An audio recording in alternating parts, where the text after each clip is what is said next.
It was a dark and stormy night when the floodwaters came rushing in, and with it came a small dog. The water level rose quickly, and soon the dog was treading water, struggling to keep its head above the surface.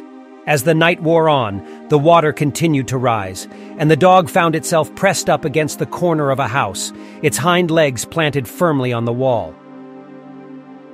It stood on its hind legs, using every ounce of strength it had to stay above the water.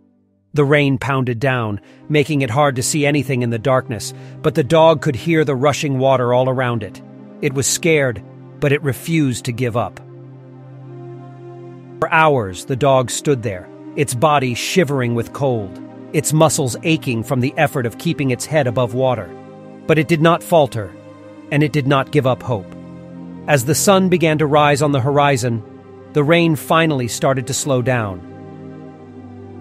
The water level began to recede, and the dog slowly lowered its legs, its body weak and tired. It was then that the rescuers arrived.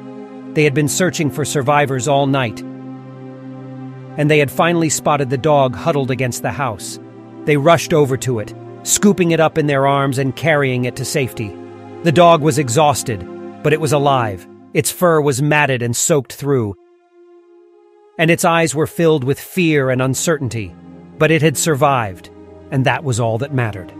As the rescuers wrapped the dog in a warm blanket and carried it to safety, they knew that they had witnessed a true act of bravery.